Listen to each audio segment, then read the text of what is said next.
Have you heard the parable of the man who found a mirror buried in the desert? He wiped away the dust, and for the first time, he remembered not who he was, but what he had always been. Not a name, not a role, but a spark. And with that remembrance, the illusion around him began to dissolve. Such is the nature of forbidden truth, not dangerous by force, but by clarity. It doesn't burn cities, it burns illusions. This is the truth the Rosicrucians carried. They weren't a cult. They weren't even a group in the way the world understands groups. They were a frequency, a living lineage, a sacred current flowing through the forgotten chambers of the soul. They traced their inheritance not from a king's bloodline, but from the mystery temples of Egypt, where priesthoods mapped the heavens within the human form. They studied the emerald tablet, whispered with the winds of Sumer, wove their wisdom through Kabbalah, alchemy,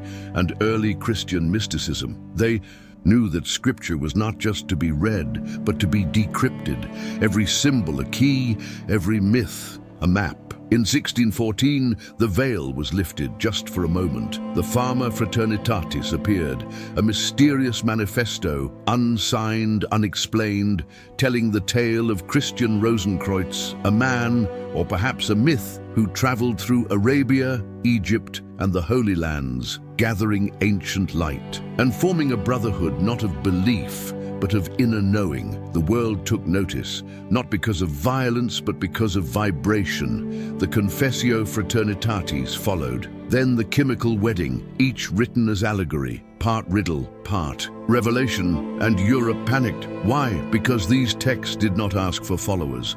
They called for initiates. They offered awakening, and to a world ruled by empire, that is the ultimate heresy. The Rosicrucians taught that divinity is not found in the sky, nor in temples of stone, but within, buried beneath ego, dogma, and fear. They taught that the body is a temple, the soul a flame, that gold is not a metal, but the purified self. Alchemy, in their hands, was not for riches, but for resurrection, the transformation of base human into divine essence. And that was unacceptable, because the moment a man realizes he is free, the prisons of kings begin to crumble. So the manifestos were mocked, accused of deceit, fabrication, even madness.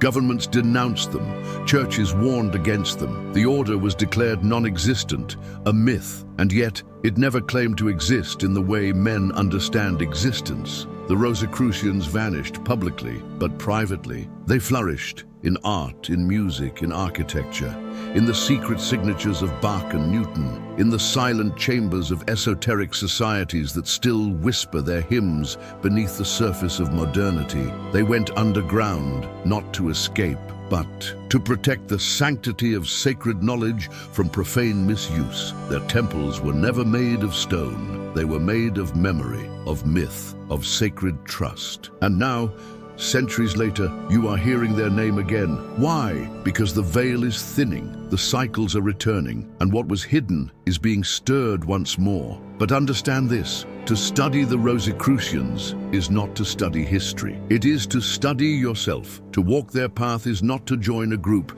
It is to undergo a metamorphosis. Here is the invitation. Fast from distraction. Read symbolically. Meditate not to escape, but to remember. Begin to see with the eye behind the eyes. What they protected is not lost. It is within you, encoded in your very soul.